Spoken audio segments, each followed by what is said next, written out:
This is Jeff Katz.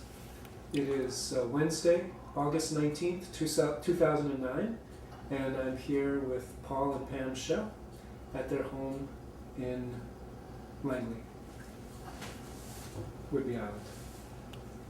And it's approximately 11:30 in the morning. Okay, I just wanted to get started with a few kind of more general questions, just to find out a little bit about your background. If you don't mind sharing, I'd just like to find out where you were born and what your date of birth happens to be, if you don't mind sharing that information. Well, I was born on October 8th, 1937, in a little town in Iowa, and spent my early years in a town of 843 people. It's probably a lot less than that now, and its main claim to fame was that a cyclone some 50, 60 years earlier had wiped out half the town, so even the sports teams were called the Pomeroy Cyclones, Pomeroy, Iowa. And I went to school at Wartburg College, in a small residential college in Iowa, and then University of Iowa, and then went to law school at Columbia University in New York City, where I met Pam in the backseat of a car on the way to the Harvard-Dartmouth game 47 years ago. And we were married 6 months later, lived and practiced law in New York City for almost 4 years, and then got an offer for a lot less money to come to Seattle. Like a lot of people in the 60s, Seattle was sort of thought of as a really great place to move to. You didn't have to be born there to have a chance to be part of the community, and it was a small city that was still not finished, and compared to big towns or big cities. So we moved to Seattle in 1967, and like a lot of people, ended up in Madison Park at the Edgewater, and learned how to drive again and get a driver's license and take the bar exam again. But like a lot of people, spent our time in our community, and it was Capitol Hill where we first started. We first bought our first house, proving that we made the right decision to move to Seattle. So we got involved in the community, and that's where it began for us. So Pam, you were also at Columbia. I did go to Columbia General Studies at the same time I was working midnight to 8 in the morning at Columbia Presbyterian Hospital as a nurse. And I had trained at Bellevue Hospital in New York City, which was a return for me since I was born in New York City in June 28th, 1940. She doesn't look almost summer. 70, does she? No, thank you for letting us know. I know that's not always easy. My father and my grandfather were writers. My mother was a secretary for Columbia University Office of Bureau of Naval Research in Dobbs Ferry, New York. And my parents divorced quite early, so my mother supported me while I was growing up. And I grew up, the last place was Irvington, New York, at the high school there, and then went to Bellevue Hospital in New York because I really liked nursing, but I also wanted to go back to the city. And Paul's mother was a nurse, so that Paul thought that was a good place to continue to be nourished and taken care of, having his mother and his wife as nurses. But after living there in Brooklyn Heights, we had a wonderful life in New York. We were happy to come to Seattle. It was a good place. She had never been west of Kansas City, so she trusted it. In fact, in many ways, the only book we looked at I could share with her was a sketchbook that Victor Steinberg did on sketches of the public market and city in general. But that was Cityscapes, right? That was called Cityscapes. Wow. So you were aware of Victor Steinberg before you came out? Yeah, it was the first book we read about Seattle. I mean, I had visited Seattle back in the World's Fair. I clerked in Portland after my second year of law school, and so I saw Seattle during the World's Fair time, and basically fell in love with the city then. Couldn't get a job in Seattle because I had draft problems, and I didn't want to go to the Vietnam War, so I ended up signing up for graduate school at law school, which you get an advanced law degree, and I got in, but I was going to work full time and then just take the tests back in those days. Anyway, and then after Canada deferred married people, we were free again to practice law. Although when we moved to Seattle, one of the things I did was engage in a lot of the street marches against the war, and it made my partners at the law firm, which represented the Boeing Company, and I did a lot of work in the international finance area, which is what I'd learned in New York, and it's the reason I was hired for Boeing. But then I would spend my lunch hour sort of out on the streets, and I think I was the first Democrat the firm ever hired. So it made it a little uncomfortable, but I loved it, and they were certainly gracious and allowed that to happen. Another reason why, besides Victor's wonderful book showing us these nice neighborhoods in the Pike Place Market, was a movie called 5 Easy Pieces. And it had a home in the San Juans, and the whole movie was great, Jack Nicholson, but we just thought this was a gorgeous looking place in the country. And the idea that you could go skiing an hour out of the city, not that we're really skiers, but to know that that's possible and have the water around us is great. It's wonderful. It really is wonderful.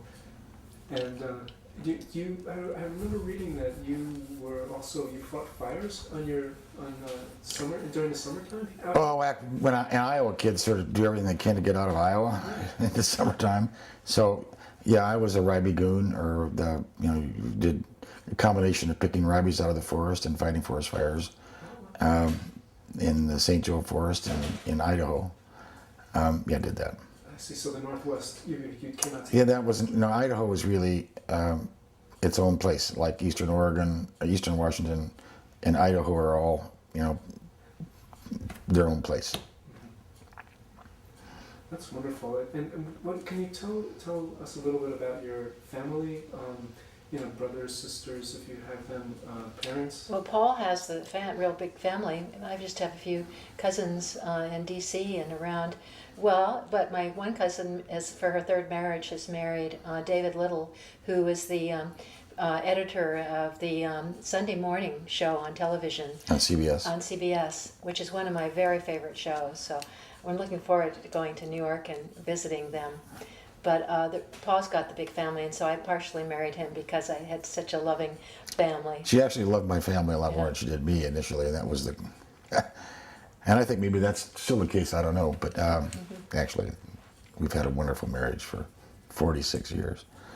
I have 4 brothers and one sister, all alive, and now we're multiplying as families are wont to do. And my dad was a Lutheran minister.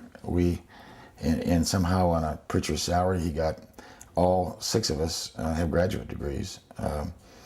I often thought that growing up in small towns in the middle of the country, nobody tells you what you can't do, and so the world seems full of possibilities. I think it's an advantage over growing up in cities where you sort of tend to box yourself sooner rather than later, and the possibilities don't seem as broad as they are when you don't know anything like we did. So we still get together every summer in northern Wisconsin and swat mosquitoes and try to catch a few fish. Are your siblings scattered all over the place? Yeah, they range. One brother is in New York, is in Darien, Connecticut. He was a business executive. He went to Dartmouth for 6 years, stuck there. Another is selling insurance in Denver. Another is a banker in Wisconsin. Now, a brother who's a minister, and he was sort of hippie is not the right word. He was a beatnik. He was all over the world. He was in Russia behind the Iron Curtain. He served in Curitiba and preached in Portuguese. He still travels now. He's going to Romania for 4 months. So and he worked with the Native Americans for many, many years. That brother had a lot of influence on me. He's totally caring, compassionate, thoughtful, intelligent. That covers it all. My sister was a teacher. She lives in Vancouver, Washington, and a great teacher. She's now retired as well. Well, it sounds like there was your family. I mean, Strong family bond. Yeah. Yes. Lots of strong influences on. And Sally married a minister too, so they have a Yeah. Lutheran church in Vancouver, Washington. And we're 4 Democrats and 2 Republicans. Growing up in what was basically a Republican family, my parents. But somehow we're able to put that behind us and still have intelligent conversations. Although for the life of me, don't understand how anybody who got beyond high school can vote Republican these days. Anyway. Well, it's good to hear exactly what's on your mind. Better edit that. I don't care. Too old to care about anything. Good to know exactly what you're thinking. Now, so you guys, and in terms of children, One adopted daughter who's now living in Hawaii. We adopted her in Seattle from Medina, which is now called the Mara Children and Family Adoption Foster Care Service. Wonderful, wonderful program. And she was just 3 days old when we were able to pick her up. And it was the middle of a snowstorm, I remember. It was unexpected that they would call at that time, and we had to race out and buy a few more bottles and things from the Safeway and pick her up in the snowstorm. But it was successful. She's living in Hawaii now, and she's a great from girl. snow to Hawaii. Yeah, exactly. She wanted to get away from the bad weather that she was experiencing in Edmonds 2 years ago. Yeah. Well, that's wonderful. So when did you adopt? When did you adopt her? When you 38, 37 years ago. Oh, so Yeah. she's 37. 38. Jamie is her name. Great. And what is she involved in at this point? What is her She's a medical Medicine. technician. wonderful. Also helping people. Yeah. Well, you mentioned before, Victor Steinbrook, and then coming to Seattle in 1967, which was extremely volatile and exciting time, and a time with lots of changes, and being involved as you were. Just wondering what actually drew you to Allied Arts, and if you can recall how that came about. What, for both of you, what was it that attracted you or made you aware of Allied Arts? And Do you think that we first went to some of the programs they had, like there was a gathering of different kinds of arts ticket collection, and then you'd I forget what they called that, but you'd buy the whole package, and then so many of our friends had that too, and so we were attending the dance and not the bigger institutions, but the smaller ones. It was to save the smaller ones, and that was a big attraction and got a lot of people involved in Allied Arts. I think it was, we got active right away in our neighborhood in Capitol Hill. As part of the formation of the Capitol Hill Community Council. We bought, like a lot of people did in Capitol Hill, our first house for like $18,000 or $20,000, because there was a little bit of white flight going on in Seattle at that time, and people moving to the suburbs, and the younger people coming in from the east look at the neighborhood and said, "My God, are you guys stupid? It's just fine with us."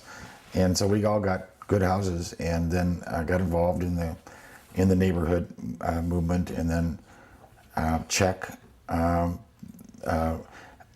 the friends that we had coming out here. could you tell us what that stands for? Choose an effective city council, and it was a group of us sort of got together, and actually a lot of friends who were a lot of Harvard Mafia guys, younger people our age, who felt that we could do better in city government, and we got Phyllis Lamphere and Bruce Chapman and John Miller, Sam Smith, I think was our slate, elected, and so I think early involvement there.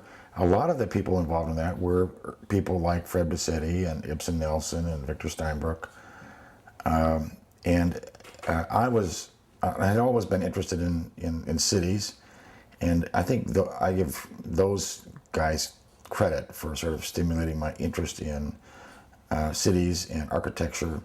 The AIA was active in those days. They'd done a program called Action Better City, which gave I think 8 or 9 ideas on what we could do to make it a better city. It was an exciting time. We were fighting freeways, building neighborhoods. Historic preservation was an active movement. The whole idea of adaptive use, a reuse of existing structures, or early conservation, early environmental movement. The beginning of the Washington Environmental Council, I think. The early adoption of the Shoreline Act. A whole lot of actions were happening during that late 60s, early 70s period where there was a real grassroots organizing effort to change the nature of the city. I mean, up until that time, the city fathers sort of made a lot of decisions over playing dominoes at the Rainier Club, and it was the ultimate good old boy network with the Seattle Times, Ross Cunningham, who I remember. And there was the county prosecutor was a guy who we thought was corrupt, and we worked on getting Chris Bailey elected the first time. It was trying to open up government there, open up the city council. And then we had some early campaigns that we all got involved in the Save the Public Market, the Forward Thrust, the very first multi-faceted capital campaign to make investments to clean up Lake Washington. Unfortunately, the first effort at rail transit, public transportation, failed. But it was all during that period when there was a lot of activity, and it was a pretty broad collection of people who were sort of giving their time and energy to making the city a better place. And it served both as a social, energizing way to meet and reach friends, as well as it was very satisfying. We had some big victories. We stopped freeways, we saved the market. We started on the very first neighborhood programs. Historic preservation became an issue. The arts were viewed as an important part of what makes a healthy community. And it was a lot of people working in concert that made that difference. And I started branching out to the Washington Roadside Council, which for one second. Sorry, yeah. the plane is loud. Yeah. Oh, don't lose that one.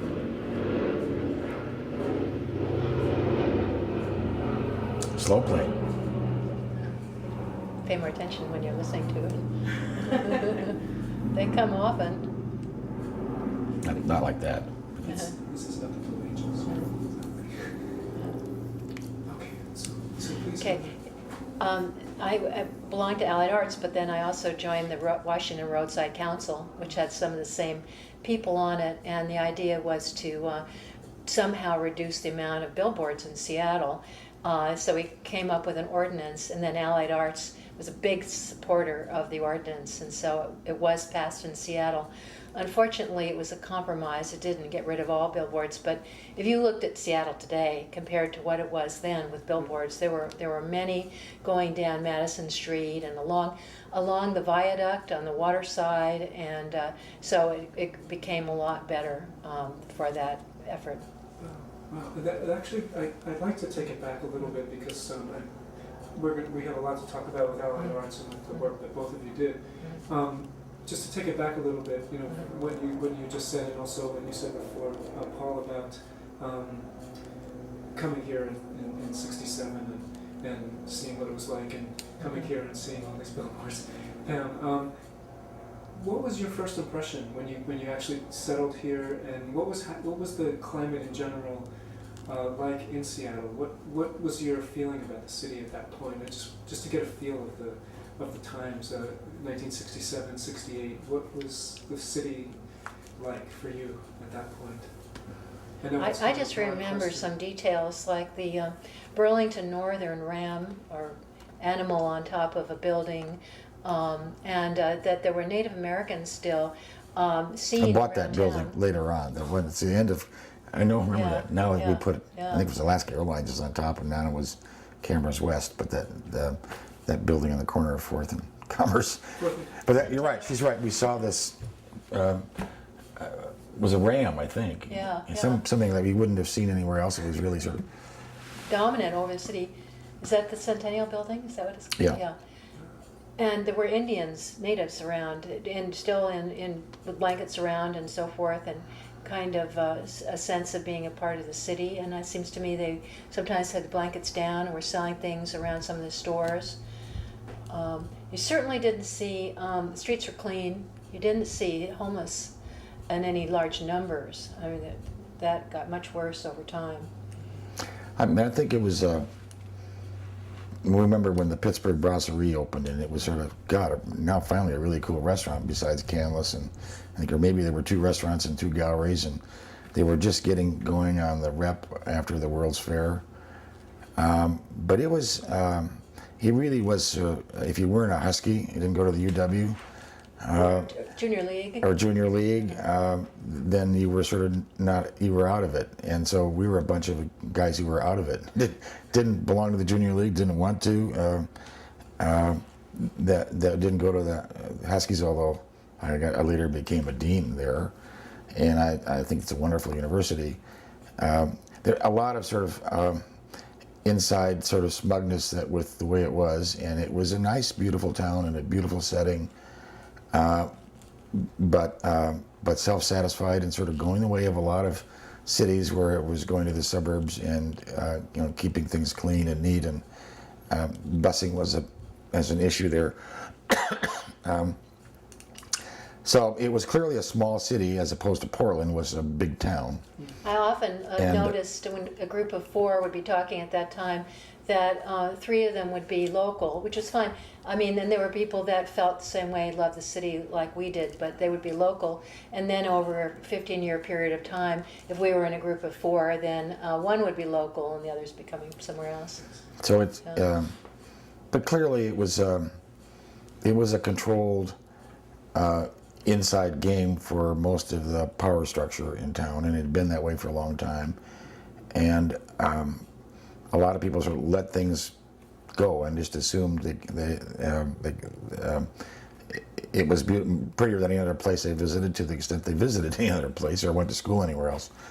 So that was during that 60s, I think, when there was just an influx of people who saw Seattle for what it could be, and on the coast, still fresh and new, and opportunity was possible there because it was, people were, I don't know so much tolerant as they were just not engaged that much in sort of who were making choices.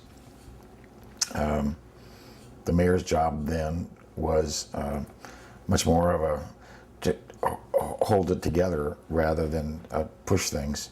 Wes Ullman was the breakthrough mayor. And he was a kid, really, in his 30s, I think, but came and was a Democrat, and it was not a democratic city, at least up until then. It wasn't to the extent it was organized. And it was model cities, and it was white flight and redlining and all the same issues that happened in most other cities, and they were all, and we were, the plans had been to sort of level the Pike Place Market in Pioneer Square and build another freeway around the city, and it was all the sort of the worst kind of thinking of the 40s and 50s planning. And that influx came at just at the right time, and led by, I think, many ways the architects. I mean, I give Victor and Fred and Ibsen and Ralph Anderson, who started in Pioneer Square. Those people influenced a lot of young lawyers like myself, who and coupled with a sort of a desire to get engaged and be part of change. And then, as I say, a broad-knit, sort of loose confederation of activists, from those cared about stopping freeways, to those cared about saving the environment, to those caring about the schools and getting them on a more funding basis, and the League of Women Voters, the young architects, the young lawyers, and we all talked to each other all the time. It was way before the internet was possible, but it was all on phone trees, and we all knew each other. And so, as a collection, with some Argus magazine, David Brewster, a lot of the people in the media, not the owners, but the young reporters, and it made for a powerful sort of citizen force for change. And some early successes at Forward Thrust and saving the market, stopping freeways, fueled even more energy to the point where I think it made a big difference in terms of the life and character of Seattle. And Poncho. Yeah, Poncho by started. Peggy Goldberg and a group of people. So, and we, Events. the things, we all knew each other. The arts, the enviros, the legal and voter types, the freeway fighters, the people caring about schools, people caring about human services. And it was all outside the government, and it was all young people, and it was exciting time. So, did it feel as if Allied Arts was a real force to be reckoned with at that point? It certainly was then. It had sort of spun off the Friends of the Market and Victor Steinbrook. There was another group of young lawyers that didn't get the same press coverage that Victor did, but called the Alliance. And Victor was great. He blew the whistle, did the pictures, helped gather the signatures. And then the Friends sort of didn't know where to take it next. They got it on the ballot. And the Alliance, to Save the Market, was a group of young lawyers who really ran the campaign and made that happen. So they got it passed and did all that sort of grunt work. And that was the same crowd, basically, that was Czech and Allied Arts. And we were part of that effort. I'm proud to say. Was in that group as well? Pardon? Jerry Thone, yes. Yes, yeah, and yes, forgot Jerry, and Jerry was the president just before I was, and he still is active. But yeah, all the names. Lou Pritchard was very active then. Bruce Chapman. Bruce Chapman, although he sort of lost his way. Good old Bruce, still a good dear friend, but he's moved way right, and we still love him. But he was very active on. I mean, ideas of being able to eat outside in a restaurant, that was all a no-no. When we did the market, one of our big fights, this is another career after that, but fighting the state to allow them to throw fish, which the state health department thought was a shocking thing to do and wouldn't allow it. They had to be sold behind glass. And it was sort of loosening up Seattle's sort of matronly instincts to find ways to be more open to the possibilities, which is the thing that drew us to Seattle. It was diversity and opportunity and openness that I think created the energy that allowed a lot of things to happen here that maybe happened because of that openness. They wouldn't have happened in other cities where things are more uptight or organized. Right. Now, I mean, just to maybe we can focus on the market a little bit because that was such an incredible accomplishment. First of all, what was the market? What was the state of the market when you came? And the fact that you got the public to back this effort was quite impressive. And how did all of that kind of come to fruition? You got to give Victor Steinbrook a whole lot of credit because he drew the pictures. He loved that he opened the eyes to see beyond the dirt and the age. It was falling apart. I mean, when we got into it later, I mean, the foundations had dropped away from the building. It was just hanging there on the cliff. It was a tremendous hazard. But the establishment then saw it as a slum that needed to be empty. Those were the days of old-style urban renewal where they took sort of vast swaths of cities and said, let's start over, and basically moved everything out. Well, the market was sort of slated to be an urban renewal district, and in fact was, and had the support of the business community, had the support of the newspapers, support of the mayor, Wes Ullman, so everybody... Wes Ullman was supporting that initially. To tear it down, right. Oh, As well as the Community Development Department, which was the Urban Renewal Agency. So everybody who was anybody was for tearing it down, starting over, and building some shiny new buildings.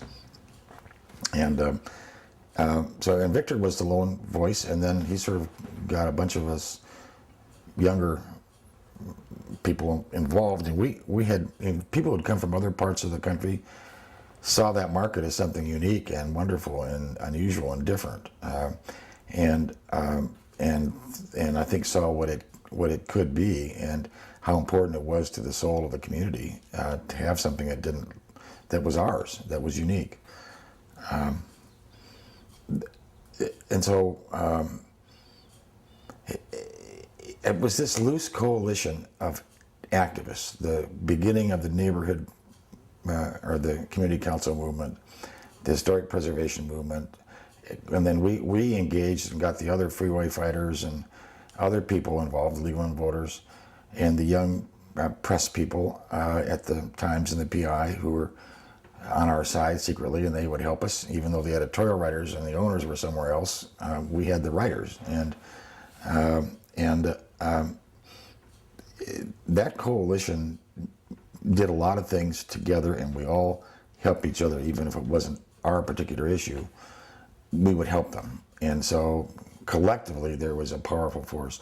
Allied Arts, in many ways, was the broadest of those groups, because we didn't like freeways, and we were for historic preservation, and for neighborhood or community development, and saving the market, and the arts. It was the broadest base.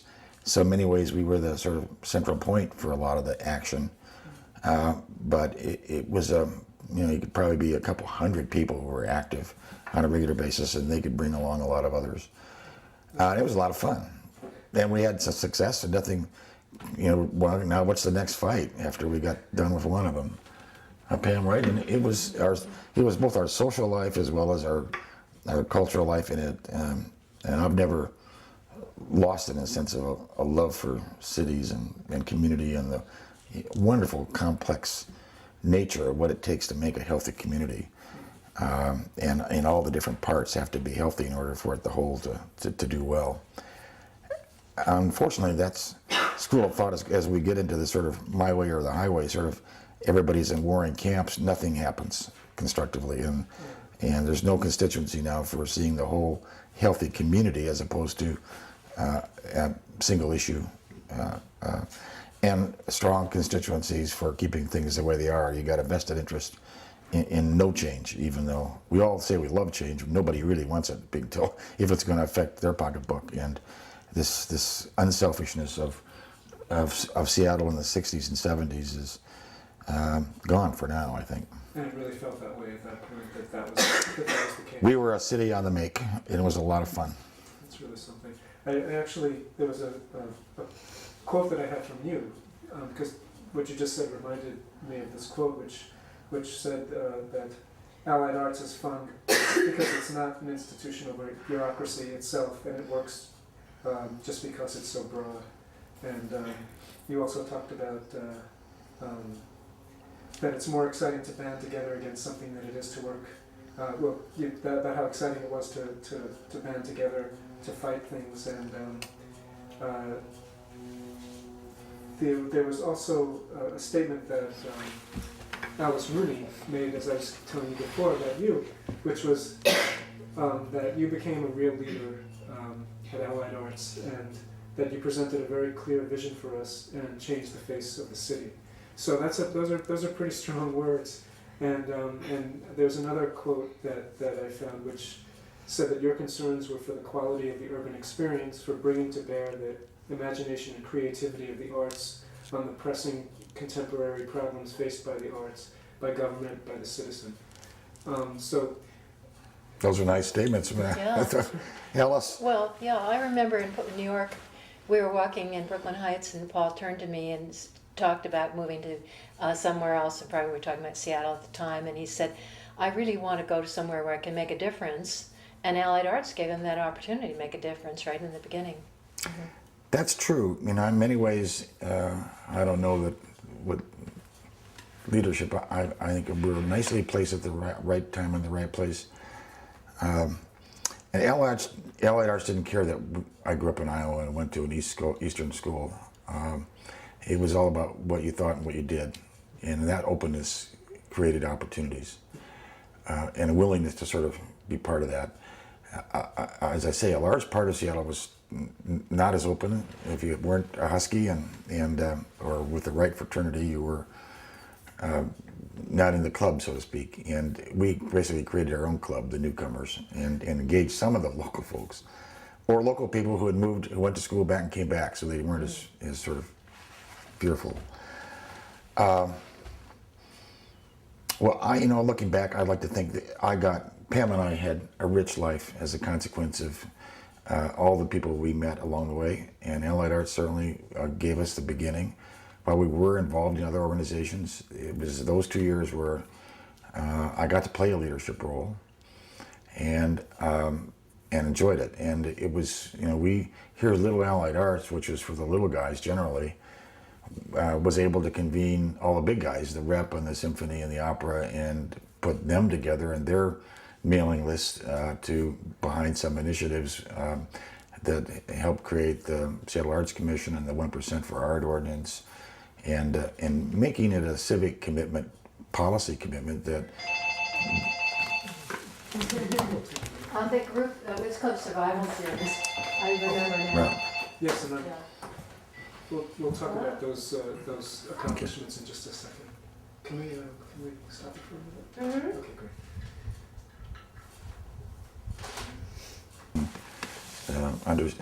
A character and quality of a city that was sort of nurtured. It was not only saving the buildings, but saving a form of commerce, which had made it a real challenge. You had to move everybody twice. That was also my job at the other end. I will say at one point, it's a lot easier to band together and to stop something that's perceived as a shared evil and put together a coalition than it is to take it the next step. Say, okay, we didn't like that, now let's do this. And being positive and getting people to spend money and invest in things and do things differently is a whole different challenge and much more difficult. It's a lot easier to stop stuff than it is to make things happen. Absolutely. That's sort of the post-Allied Arts effort when I was community development director and a real estate developer and a port commissioner. Most of my efforts were made in the area of, okay, now let's do something here that really meets the needs, and obviously those are a lot more challenging. But if you don't start with a core vision of what's important, what makes a great city, and I happen to think it's diversity, it's choices, it's all the richness of choices. It's the suburbs tend to be more homogenized, and everybody's the same, and it's not threatening, and the kids are all above average, and it's just a bore, and nobody thinks creatively, nobody does anything differently. We learn and have a rich life when we experience things we've never experienced before, and it's that richness that a city offers that you can't find anywhere else. And Seattle, per capita, offers more of that than most places I'm aware of. If we ever lose that, and we become uptight or self-satisfied, we're toast. It's interesting. It feels so much like that sentiment, which is a really exciting, wonderful sentiment. It feels so much like that sentiment was shared by so many of the leaders of Allied Arts, and that you were able to come together and kind of have that vision as your focus is pretty remarkable. And Fred Bassetti wrote a lot about cities and wrote about some of the things that you're talking about. He was probably more than anybody else. He was my mentor. I hired. He built a house for us. His firm did in Langley, our first place. But we spent a lot of time with Fred, and then Ibsen as well, and sort of sitting around their houses and talking about what could be, and Ralph Anderson. To me, he starts there, and those were in many ways, the pillars. Victor too. I mean, I think all four of them, if you put four together, and there were others. Barthlick, who was the architect for the market, but it was the architects who were the people who influenced the lawyers. The architects probably would never have gotten past chat clubs if it weren't for the sort of activist lawyers and that they really took those concepts, believed them, and went about implementing them. Like Paul Silver and Lou Pritchard. So it was not one person, and it rarely is, but it needed to start somewhere. And I guess if it started, that I would clearly say it started with the architects of those times. And while we're on the subject of these great pillars of the organization and the people that you worked with, I'm wondering if each one of you could talk a little bit about, before we get into your years as president and Pam, your years with Allied Arts in your various capacities, if you could talk a little bit about the people that you enjoyed working with in those years while you were with Allied Arts, some of the people that you especially enjoyed working with. Ann Carlson, Hallett now, was our neighbor, and so we got a chance to go home and talk about things that we wouldn't we were just at a meeting. We all lived in the same neighborhood. Ann and Judy Wetzel. Oh, Judy. It was in her Yeah. backyard when we first saw this story on Time Magazine about Philadelphia doing a 1% for art ordinance. And we can get into that, but then it was 1% of their city hall, and we ended up doing 1% of everything, including sewers and water. But that her backyard. Judy was a dynamo when she went after saving an arts organization or creating another. She would be relentless. You know, you'd see her walking down the street, and you knew the first thing she would talk about to anyone was her passion. Betty Jane Narver and may she rest in peace was part of that same team, and Diana Gale. Those three sort of did the schools and got us off the need to vote a school district in every year, and sort of had some certainty of state funding. Camille McLean and Jim Mueller were very active, always doing good follow-up kind of work. And there's so many. Peggy, dinners with Peggy and her place in Beaux-Arts on the east side. the style of these people was great too. Marvel Stewart, wonderful style of living and loving. It's great. Obviously, the architects, all of them have mentioned. Then you were talking about Alice as well. Alice was the executive director. She was the glue that held it all together. She was the one from administration to administration who knew everything and knew everybody, and we all relied on her and depended on her. She, probably more than anybody else, was the character and the person who made Allied Arts to the extent it was a success. It was Alice. A lot of us helped along the way, but it was Alice. Alice is so humble in her seeming demeanor, but so smart and articulate about what she does, and we would just love to be in a room with her. She could talk to anybody. And she would quick to give credit to everybody else, and be modest about assuming it herself, and made her very effective as a consequence. So there's a whole cast. I mean, Peter LeSeward and the people from Czech, Bruce Chapman, John Miller, pushing for a lot of things in city government. Phyllis Lamphere. I think about all the people back in that time. Obviously Jim Ellis. And he was sort of a bridge. He was sort of in the establishment, power elite, but he still got along with us sort of street fighters, and we became really good friends over the years and did a lot of things together later. He's still working on it, and he's obviously very effective. Cal Dickinson, who's no longer with us, brought a lot of this sort of quote establishment lawyers along on Forward Thrust and other efforts. David Rudo on the bicycle and freeway fighter. If I thought about it, I could probably go through 30 or 40 Mary names. Coney. Mary Coney, Brian. right? Mary and Brian Coney. Cam DeVore and Tom Wahlberg and Chris Bailey were sort of the Harvard Mafia who, but except for Bruce, grew up here and had strong connections and then came back and were effective, and they were great bridges to quote the establishment locals with a sort of newcoming crowd. Those were, I look back, those were very fruitful years, and in many ways affected us in our lives and our interests, all our lives. And now we're actually doing it up here in Langley on Whidbey Island, loving it. And this is the Seattle in the '60s. It's sort of a Fremont in the country where deer walk around and eagles in the roost, and we're heavy emphasis on the arts and the richness that brings people's lives. So Pam's out raising money for the Whidbey Island Center for the Arts. Intiman Theater, we were always sort of not in the middle, not in the quote establishment, even though I sort of got stuck with it, big time downtown real estate developer image by the press because they didn't know any better. We were always sort of on the little guy side and sort of the rebel side. And the beginning of the Pacific Northwest Ballet, which we happen to have seen the founders back in New York. When We watched them there. dance, right? Yeah. Well, actually Kent danced, not Francia, and now they've retired on Whidbey Island, so we're doing it all over again as old timers here. And so we have a very exciting, rich community where we're not done yet.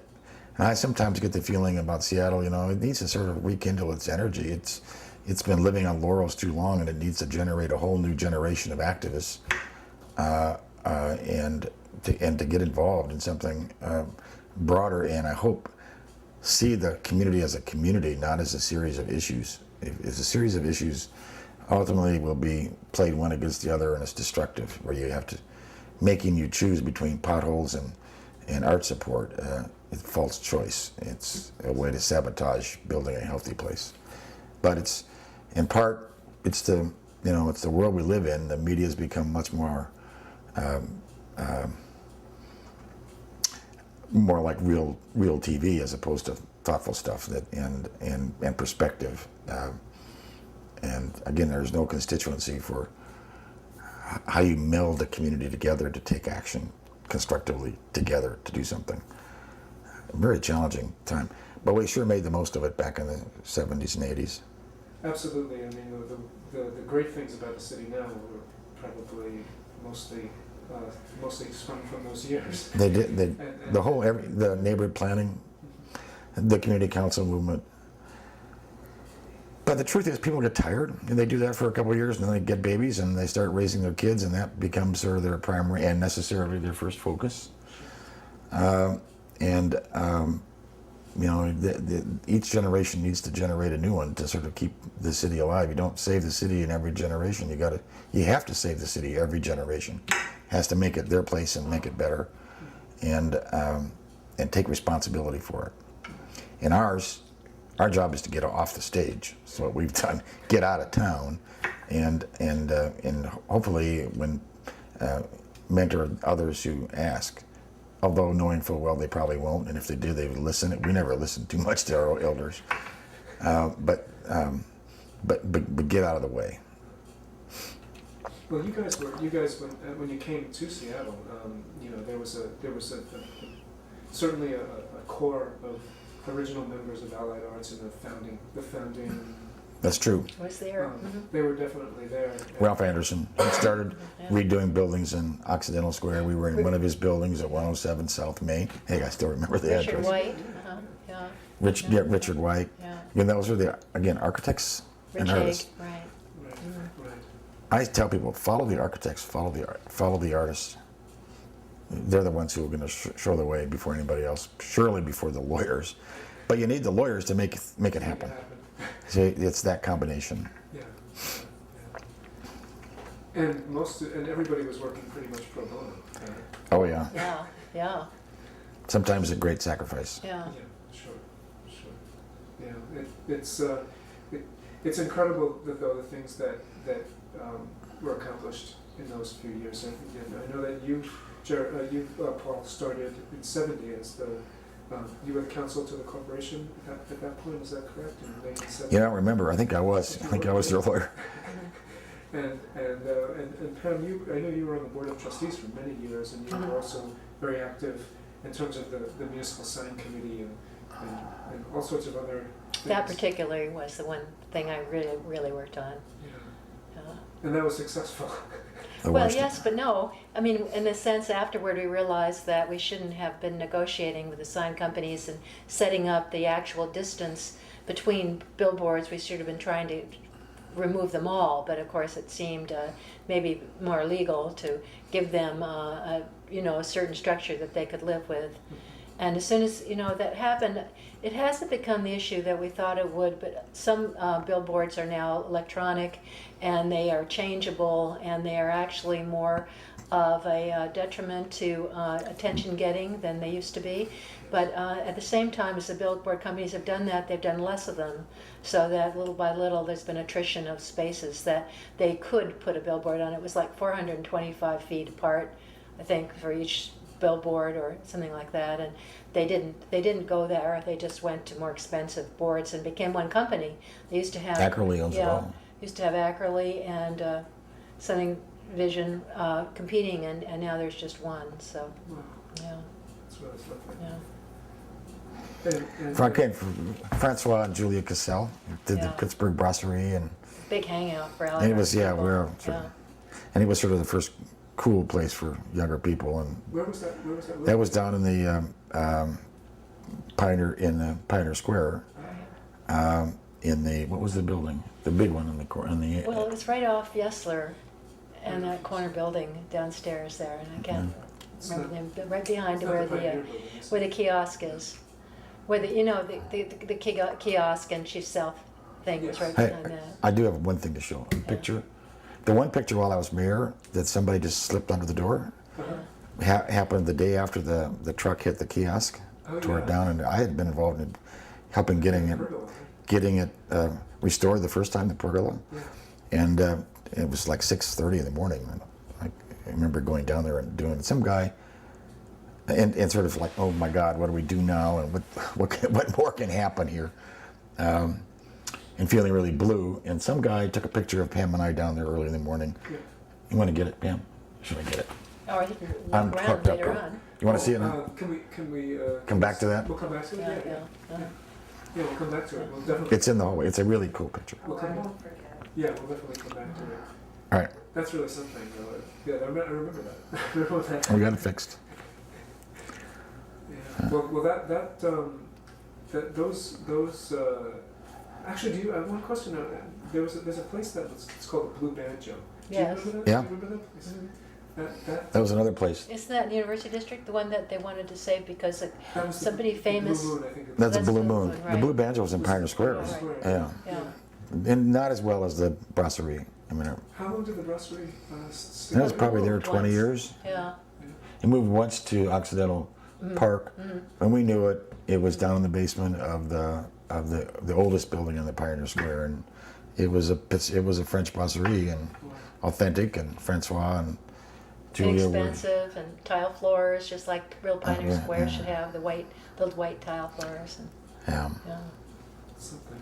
Well, it's interesting. I know that Allied Arts was also involved in a lot of the, I guess, kind of events that maybe pushed Seattle towards being more of a food city too. And there was they had a James Beard gourmet series that was sponsored by Allied Arts, which brought James Beard to Seattle and did a series of cooking workshops. And that Sure. might have changed a lot of people, and certainly Shirley Turner, and who's now Shirley Collins, opening Sur La Table, And Pioneer Square. Push it in that direction. That's right, and saving Pioneer Square, getting that to be a wonderful, I was in the middle of that. We were bargaining for our support to let the Dome Stadium be built, which is now since blown up. In fact, I blew it up.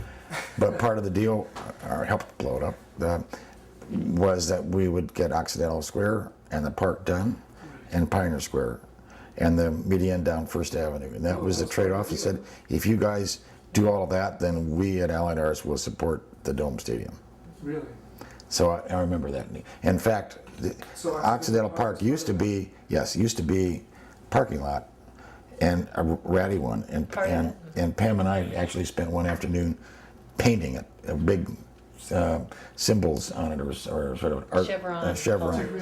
yeah, Just What sort was of. the pictures of that. No, and it was a parking lot, and it was Yeah. about to be then. Yeah. The next day, they were going to put in the Occidental Park. So it didn't matter what you did, right? At that Yeah, I don't know. We just did it sort of illegally, like we put grass seed into the cobbles because we thought it was too harsh before, and in the middle of the night, Miles Yannick and I went down and spread grass seed all over and made the architects really mad, but it was too late. It was going to be a little softer feeling. Oh, that's great.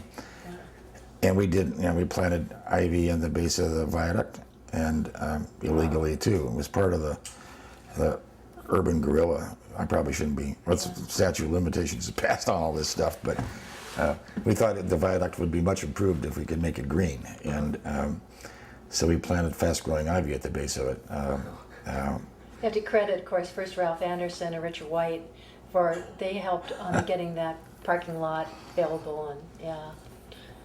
Yeah, no, that was all part of the Kingdom deal, and again, it was Ralph basically who did the first block on Occidental, and he nurtured a lot of young architects too. And I think Gordon Walker. At the same time, I think I was lawyer for the bakery ladies. Gwen Davis, who was our neighbor, and her friends, and Gordon Walker was a young architect designing it, and It's still there. Is Gone it- through many What's the bakery iterations. called? Grand Central? The Grand Central, Central yeah. Bakery. I think, yeah, Gwen was saying that at first it was just called the bakery. Yeah, I was their lawyer as well. And they were good friends. So a lot of the food movement, the culinary arts. We hope to start a culinary school here in Whidbey, and we got a great food program at the Inn at Langley, and now Shirley's here, and so but that's all part of it. That's all part of the crafted things that you can enjoy regardless of your wealth, and that offer a rich experience that you really only find in cities or urban centers. Choice in restaurants and choice in foods is all part of that. I think it's probably no accident. I mean, I think just as I go through Peerless Pies and Starbucks and those guys, that started here in Seattle. Well, that was the same spirit and the same movement, and it was the people, who were willing to try new things, and there was a built-in demand here for. I think it's part because Seattleites travel probably more than a lot of other parts of the country, and they go to Europe as well as Asia. They go to Asia as well as Europe. That helped to create the market for the kind of products that people were trying out here. That all sort of came out of that same era. Pretty When we- amazing when you think about it. Moved here, we were sort of shocked. The first place that people said, let's go to dinner, was Henri de Navarre in Edmonds. So we had to drive out of the city to go to what they considered the nicest French restaurant. Yeah. And then there was, there had been Mankas downtown, which people talked about. I think might just have been at the end of it. We never saw that. But Canalus was the supreme place to go dinner, and Canalus is still. So that's really stayed the same. But there weren't a lot of other choices. There was We drove all the hotels. way out to Olympic Peninsula Oh, for yes. dinner. What was that, guys? That was a very allied arts kind of thing to do. The farmhouse. The to farmhouse. Conway's. John Conway, Conway. a university He was professor. allied arts. He was Yeah. before us. Yeah. He was one of the founders, yeah. Yeah. Exactly. And he had a restaurant called the Farmhouse out in Port Townsend, Oh, did and he really? so we would all truck out there and with our bottle of wine. You couldn't buy wine. It was a weird state that way. I mean, again, those who came from the outside came to town and said, "This is weird. Why can't you buy? Why can't you buy wine here? What do you mean you can't sit outside?" Sunday, and, right. and Sunday, right? No Sunday. You can't walk with it in a restaurant. You couldn't carry it. So there were a lot of rules here, and we sort of You systematically. certainly couldn't sit on the sidewalk with a glass of wine. That was a big change when they allowed. That was Yeah. during your Seattle, when we came in, it was very orderly. It was beautiful, but very orderly. And I think part of it was, opening the city up a little bit to that it's okay to enjoy some of this. And in the end, I mean, the ultimates are okay was, okay, you can throw some fish around. And even though the orderly people would say, no, that should be behind glass and in refrigerated condition. And, that's not what makes Seattle interesting. Later on, I could never understand why people were so upset. I do understand it, but thinking of the WTO riots that I had to live, nobody went to the hospital. Everybody got a chance to get their words out. It was certainly messy, but that's what democracy is all about. Why are you guys so upset? I mean, the cops did a pretty good job of not sort of overreacting. The only ones who lost their cool were the suburban ones in the sheriff's office. But it's sort of part of Seattle maybe reverting to too much change happened here, and teeth chattered a little bit, and maybe we don't want to spend as much or be as different. You lose the edge, and you become smug and lazy, which is, I think, right now the biggest challenge Seattle has. And where's your new leadership coming from? And I don't know.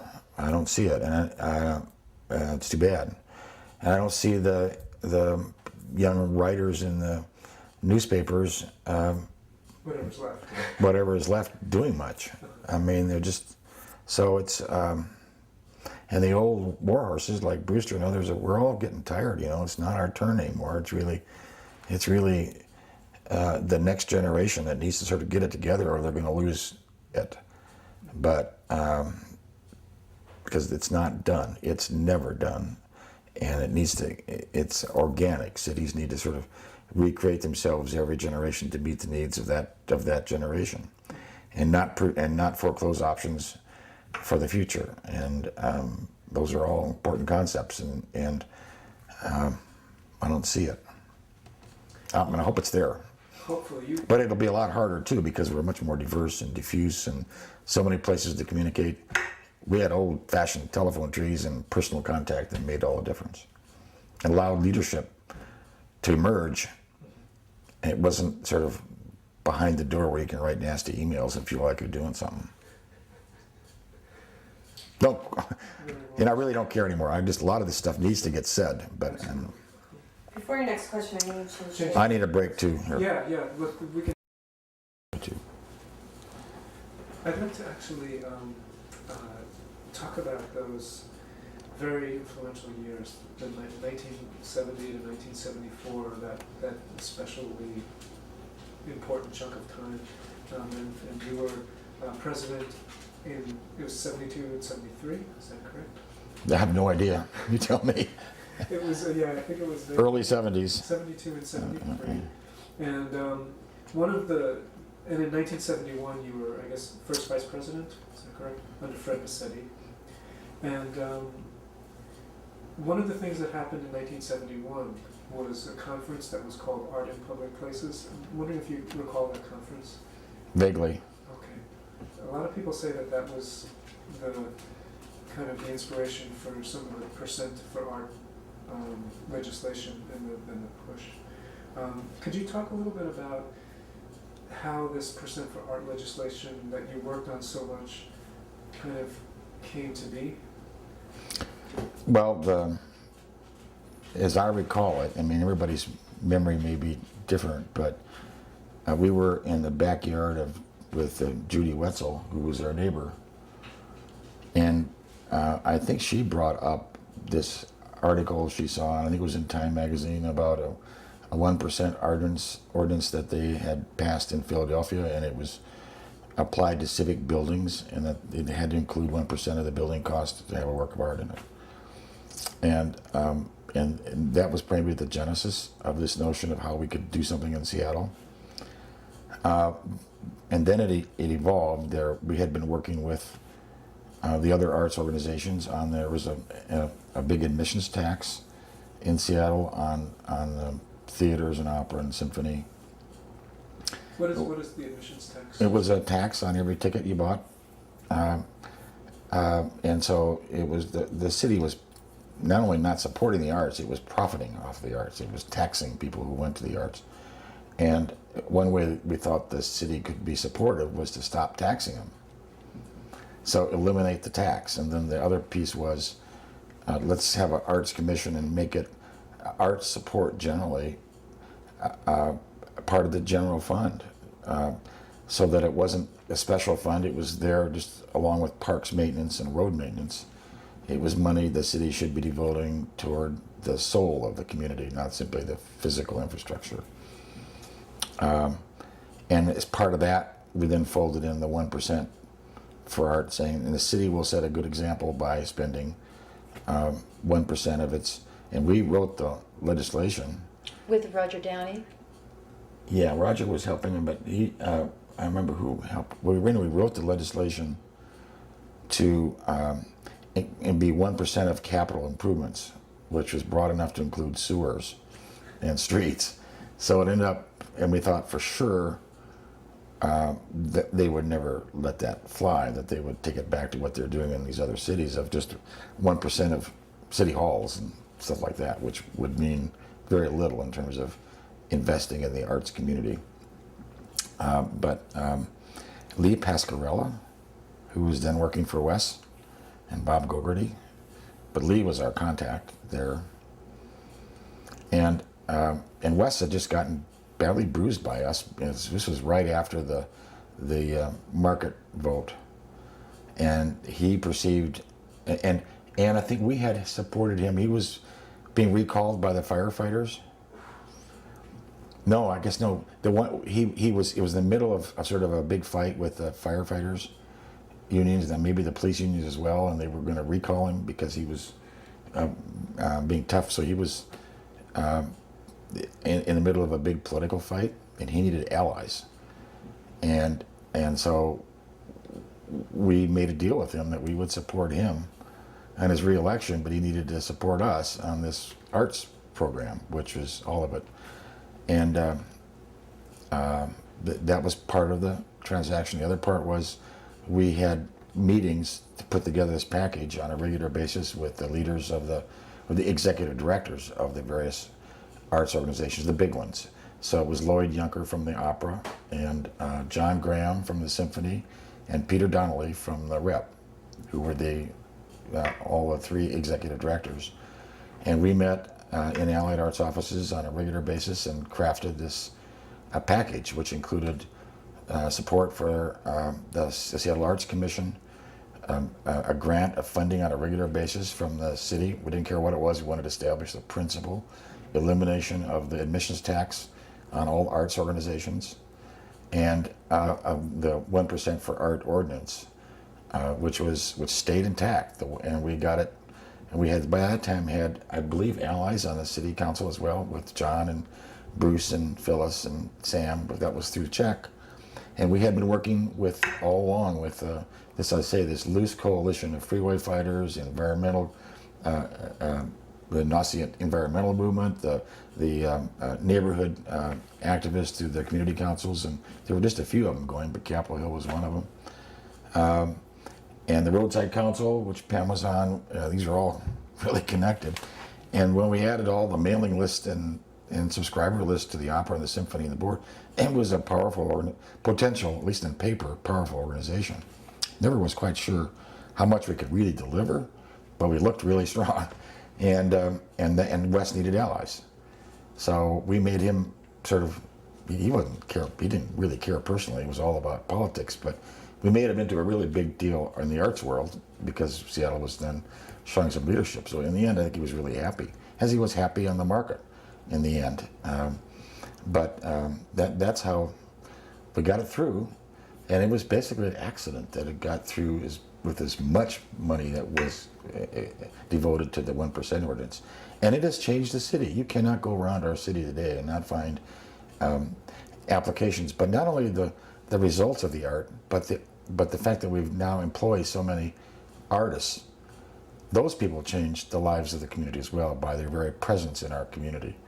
So it was it made a big difference, I think, long term for the community. Art in public places must have followed that, and then Seattle became a place nationally known for where all these wonderful art programs. I don't know when that. I do remember that, but not as well as the process of how we got there. But yeah, Seattle is now known nationally as an art center. Early days were a lot of early fights. What do we mean by public art? I'll never forget the debate we had over